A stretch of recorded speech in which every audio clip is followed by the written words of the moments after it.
खुलुमबाय बे समाव बड'लेण्ड इंखं टेलिभिजननि स्टुडिअ'आव मिथिका नार्जारि दिनै फुंबिलिनि गाहाय रादाबफोराव दङ। बरिमाखा जुनियर कलेजनि बिबुंगोराफोरा रेबगन दोनथ'नाय खुद्रिसारदों। मसलपुराव इउपिपिएल दोलोनि गेदेरथार जयनिं हाबाफारि। 14 आगस्ट सनिबारखालि जिएमसिएइचनि डाक्टारफोरा 24 घन्टा हरताल फोसावदों। दिग्बै अइल रिफाइनारिनिफ्राय गलांनाय मैला दैया साखाथिनि आबादथिलियाव जोबोद खहा खालामहैदों। अरुणाचल प्रदेशआव आथोनारि फालांगि खालामग्रा 6 सुबुंखौ पुलिसआ हमदों। सालबारिनि माद्रि जरायाव बाहाबारि प्राइमारि बिपिएफ दोलोनि जथुमा खुंदों। दानिया फैदोनि आबुं रादाबाव।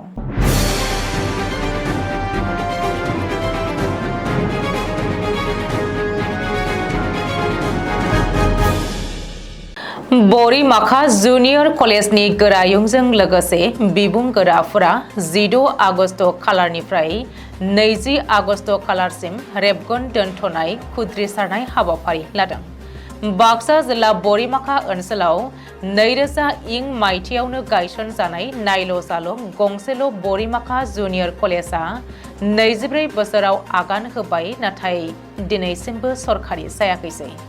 बेखौनो लानानै शुक्रबार सानखालि कलेजनि गोरायुंजों लोगोसे बिबुंगोराफोरा सानब्रैनि हाबाफारिजों 20 आगस्ट खालारसिम रेबगन दोनथ'नाय खुद्रिसारनाय हाबाफारि लायो। मख'जाथावदि बिटिआर गोरोबथानि 6.3 दफा बायदियै सरकारा बिटिसि ओनसोलनि सिंनि गंफ्रोमबो सरकारि नङै फरायसालि कलेजफोरखौ सरकारि खालामनांगौमोन, नाथाय दुखुगोनां बाथ्रादि दिनैसिमबो गोरोबथा बायदियै मावफुंनायखौ नुनो मोनाखैसै। बेखौनो लानानै फोरोंगिरिफोरनि गेजेराव खुद्रिखांनायखौ नुनो मोनदों। मानोना गोबां फोरोंगिरिफोरानो थांनाय 24 बोसोर जेबो बेथन गैयालासे बानाय मेंनाय गैयाजासे फोरोंबोदोंमोन। आथिखालाव खमैबो 700निबो बारा फरायसाफोर थानाय बरिमाखा जुनियर कलेजनिफ्राय दिनैसिम गोबां फरायसुला फरायसुलिफोरा सोलोंथाइ लानानै डिग्री बुहुम फरायसालिमाफोराव फरायनानै साख्रि बाख्रि जालांबाय, नाथाय कलेजआ सरकारि जायाखैसै। बेखौ लानानै मैया शुक्रबारखालि बरिमाखा जुनियर कलेजनि गोरायुं बिबुंगोराफोरा रेबगन दोनथ'नाय हाबाफारिखौ लानायनि गेजेरजों बिटिआर खुंथाय आरो आसामनि सोलोंथाइ बिफानखौ थाबैनो बरिमाखा जुनियर कलेजखौ सरकारि खालामना होनायनि राहा लानो खावलायो। गुबुन गुबुन दोलोनिफ्राय खमैबो 81निबो बांसिन मावथि आरो सोद्रोमाफोरा इउपिपिएल दोलोआव गोरोबफैदों। बिटिसिनि बिसायख'थिया सौफैनो खमैबो 1 बोसोरसो सम दंबावो। बेखौनो नोजोर बोनानै राजखान्थि हान्जाफोरनि गेजेराव गावबा गावनि दोलोखौ गोख्रों खालामना लानायनि थांखिजों गोख्रै खामानि मावबाय थानायखौ नुनो मोनदों। बाक्सा जिल्ला 24 नं मसलपुर बिटिसि बियाबनि सिङाव थानाय मसलपुराव मैया शुक्रबारखालि मोनसे इउपिपिएल दोलोनि गेदेरथार जयनिं हाबाफारिया जानानै थाङो। बे जयनिं हाबाफारियाव आमबारि आरो सनबारि कुटि प्राइमारिनि सिङाव थानाय 81निबो बांसिन बिपिएफ आरो जिएसपि दोलोनि सोद्रोमा आरो मावथिफोरखौ इउपिपिएल दोलोआव गोरोबफैनायखौ नुनो मोनो।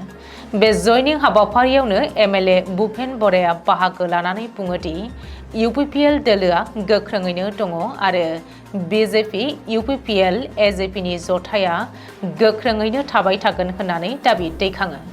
लोगोसे फैगौ बिटिसि बिसायख'थियाव आसामनि गिबि मन्थ्रि डक्टर हिमन्त बिश्व शर्माया बिजेपि दोलोआ बिटिसि बिसायख'थियाव हारसिङैनो बिसायख'थि गेलेगोन बुंनाय बाथ्राखौ सैथो होननानै फोरमायो आरो इउपिपिएल दोलोआबो फैगौ बिटिसि बिसायख'थियाव हारसिङैनो गेलेनो थियारि होननानै फोरमायो।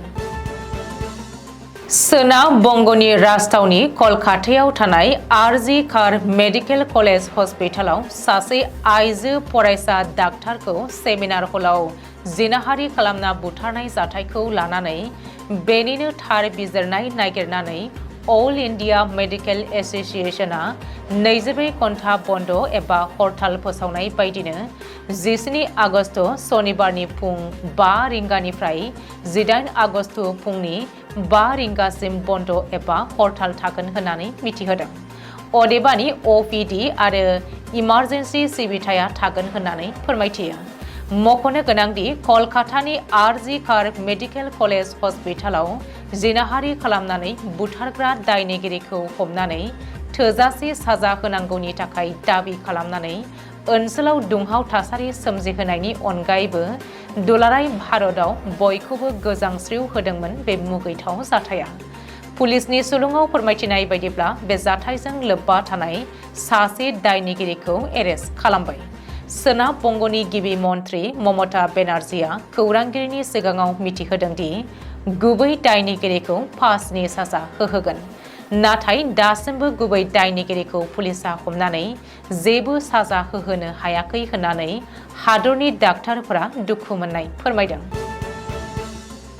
खरसा आसामनि दिग्बयआव थानाय अल इंडिया कर्परेशन लिमिटेडनि अइल रिफाइनारिनिफ्राय गलांनाय गाज्रि मैला दैफोरा खाथि खालानि आबादथिलियाव जोबोरैनो खहा खालामहैदों होननानै जायगानि सुबुंफोरा खुद्रिसारदों। आफाङाव थानाय गामि फारियै 2 नं बरबिल, 3 नं बरबिल आरो बालिजान ओनसोलनि रायजो राजाया शुक्रबारखालि खुद्रिनानै दिग्बय अइल रिफाइनारिनि गाहाय दरखं मोखाङाव धर्ना एबा खुद्रिनायखौ दिन्थिफुंदों।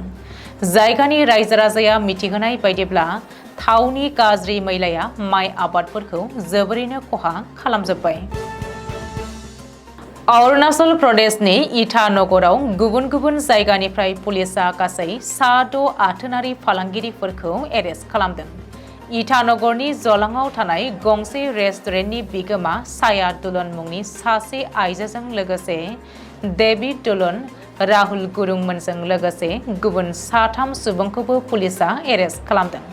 सुलुङाव फोरमायथिनाय बायदिब्ला जालंआव थानाय रेस्टुरेन्टनि बिगोमा साया दुलुना उन्दै सिख्ला देलों हिन्जावसाफोरखौ सि फिसा फिसा गानहोनानै हरनि 2:30 रिंगासिमहालागै जौ फानहोनायजों लोगोसेनो आथोनारि फालांगि खालामहोयोमोन।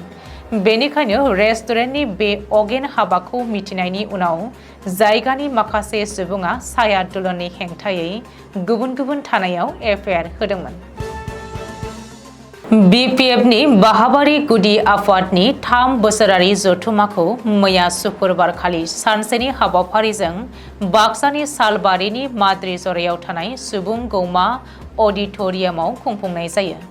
बिपिएफनि सालबारि ब्लक कमिटिनि आफादगिरि बिनाराम बर'नि मासि सामलायनायाव खुंनाय जथुमानि आफादारि बिथिंफोरनि सायाव बिबुंथि लाखियो बिपिएफनि मिरु आफादनि नेहाथारि आरो बारगु एमएलए रन्जित खेरखातारि, आफादारि नेहाथारि टिकेन बसुमतारि, पार्टीनि खान्थि बानायग्रा आफादनि सोद्रोमा नारायणी बसुमतारि, सालबारि जिल्ला कमिटिनि आफादगिरि भुबनेश्वर गयारिया। बिपिएफनि मिरु नेहाथारि आरो बारगु एमएलए रन्जित खेरखातारियाबो गेवलां मेलाव बिबुंथि लाखिनानै बुङो दि बिटिसिनि बांसिन सुबुंफोरानो दा बिपिएफ दोलोनि फारसे दङ। फैबाय थानाय बिटिसि बिसायख'थियाव बिपिएफआ सरकार दागोना रोखा। मख'नो गोनांदि बे जथुमाव नरेश्वर बसुमतारिखौ आफादगिरि आरो कनराम मण्डलखौ नेहाथारि महरै सायख'नाय जायो। बेजों लोगोसे बिपिएफनि बाहाबारि प्राइमारि कमिटिखौ दाफिननाय जाबाय होननानै मिथिहोयो। दिनै फुंबिलिनि रादाबा एसेनोसै। गोजोन्थों।